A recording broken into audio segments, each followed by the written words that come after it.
What are the benefits of Brexit? Brexit instigator, see you later.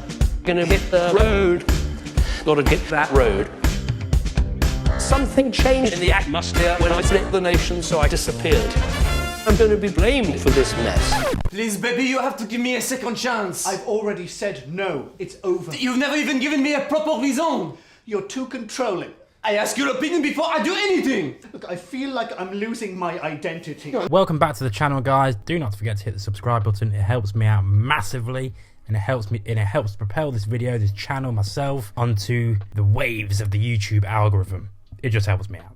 Anyway, what are the benefits of Brexit? I wanted to make this video for a long time because so many channels talk about the negatives of Brexit, how Brexit has harmed the UK economy, how Brexit has made Britain more racist. But let's talk about Brexit on a positive note.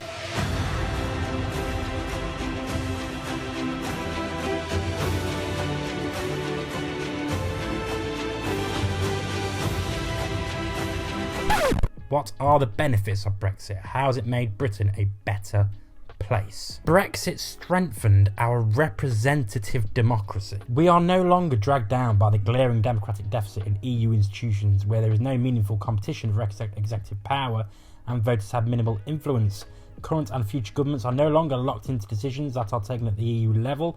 They can no longer be outvoted in the European Council. They are no longer subject to the qualified majority vote without a veto.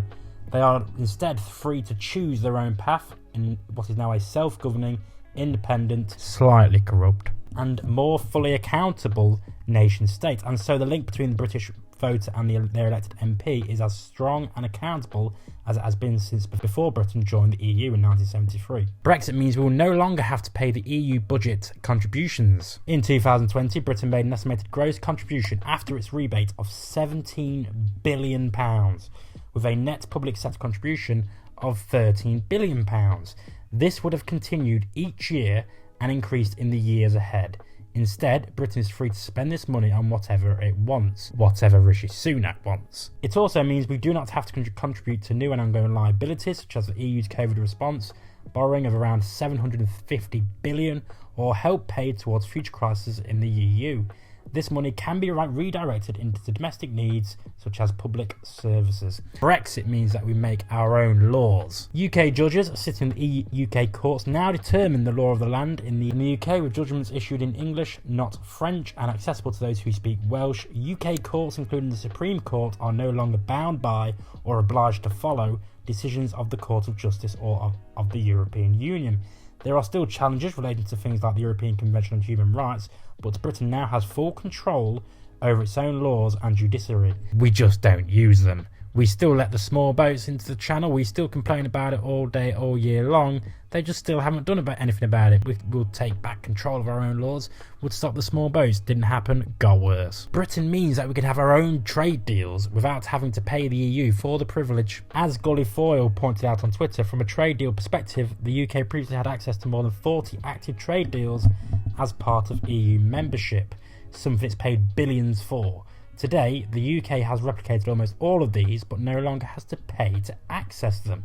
We now have an independent trade policy which will allow us a long-term repositioning of the UK economy. Brexit allowed us to make trade deals with countries that we weren't able to when we was part of the EU. Britain has both reformed existing trade deals with countries such as Japan, Singapore, Ukraine, wouldn't be worth much now, Canada, Mexico and Israel, and struck new trade deals with the likes of Australia, New Zealand and most likely also India. This momentum will only increase in the years ahead. Brexit allowed us to align ourselves with parts of the world which are growing quicker than the EU was. The EU's share of global GDP is declining as the centre of gravity continues to move towards Africa and Asia.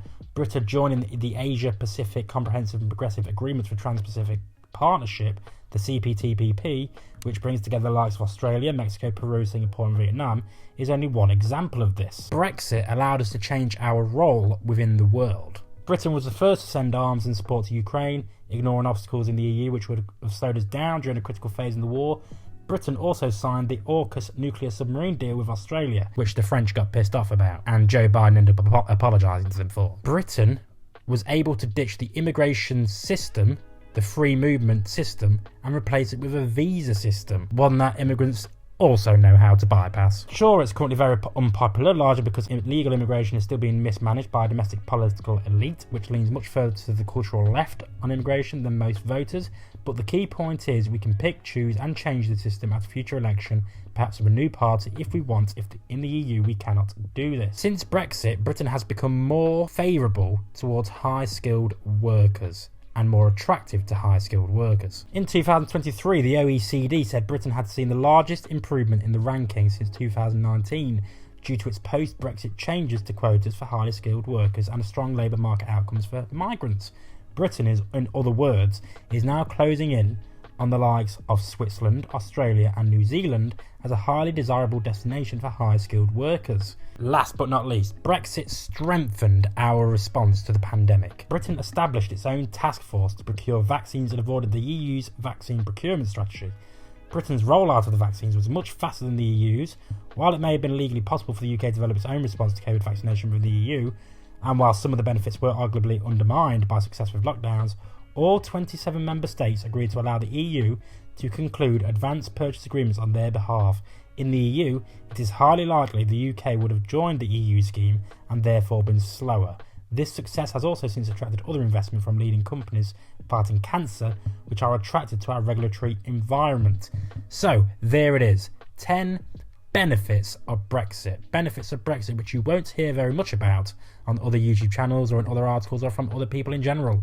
So Brexit has had many downsides, but it's also had many upsides. Maybe we can turn it around. Maybe we can make Brexit, maybe we can utilise it as a positive force in the future and make it perpetually a positive thing. It doesn't have to be a negative. Maybe it won't be a negative for too much longer. Brexiteers forever. He compromised and made concessions to give the impression that my deal was new. Con the DUP, sold down the water. That's where I put the border. Any deal will do. Did you like the video? Then hit the subscribe button or watch some more videos.